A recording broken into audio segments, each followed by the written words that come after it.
बोलो आदिनाथ भगवान की जय। श्री चिंतामणि पारसनाथ भगवान की जय।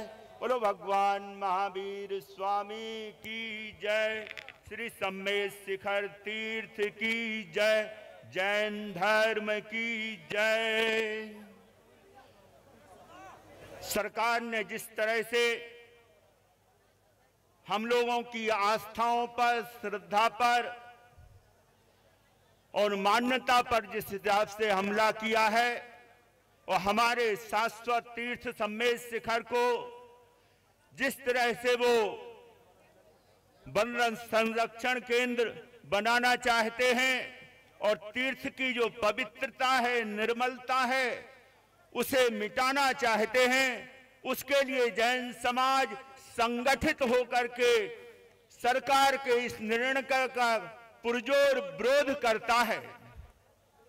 हमारी आस्था और श्रद्धा का केंद्र सम्मेद शिखर, जहां से 20 तीर्थंकर मोक्ष को प्राप्त हुए हैं, मोक्ष गए हैं और अनंत अनंत आत्माएं उस तीर्थ से मोक्ष को प्राप्त हुई हैं, हो रही हैं और भविष्य में होंगी। जहां का कण कण हमारी आस्था का, हमारी श्रद्धा का और हमारी भक्ति का केंद्र है, उस तीर्थ को बचाने के लिए हमें संगठित होना होगा, एक होना होगा। और युवा लोगों को आज मैं देख रहा हूं, यहाँ पर युवा भाई बहन भी यहाँ पर बहुत हैं। युवा शक्ति को संगठित होकर के और अपना समय निकाल करके इस आंदोलन में जुड़ना होगा, तभी हम सरकार पर दबाव बना सकते हैं और अपनी बात को मनवा सकते हैं। आज बहुत जरूरी है कि हम संगठित हों, तभी हमारे तीर्थंकरों की जो परंपरा है, तीर्थों की जो पवित्रता है, जो अविरलता है, वो बचेगी।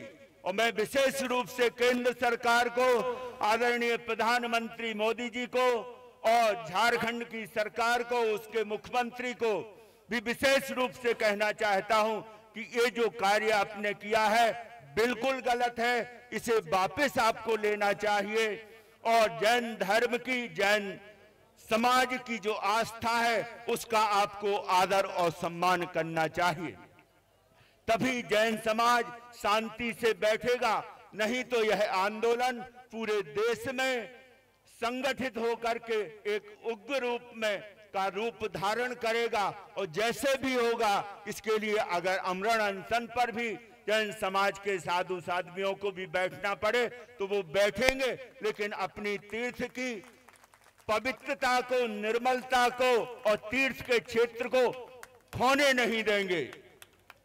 तो मैं जैन समाज के सभी पदाधिकारियों को, विशेष रूप से इसके लिए योग भूषण जी महाराज साहब को और समाज के जो भी अलग अलग संगठन हैं, उसके कार्यकर्ताओं को, पदाधिकारियों को आज के इस आयोजन के लिए विशेष रूप से उनका साधुवाद करना चाहता हूं और उनकी कृतज्ञता ज्ञापित करना चाहता हूं कि जैन समाज को आपने जागृत किया है। लेकिन यह जैन समाज, पूरे देश का जैन समाज जागृत होकर के, संगठित होकर के अपने अपने हिसाब से इसका हमें विरोध करना है, जिससे हमारी विजय होगी और हमारा वह पवित्र तीर्थ स्थान हमें पूरी पवित्रता के साथ में पुनः मिलेगा। और ये जो उन्होंने प्रस्ताव गजट पास किया है, वो विशेष रूप से रुकेगा।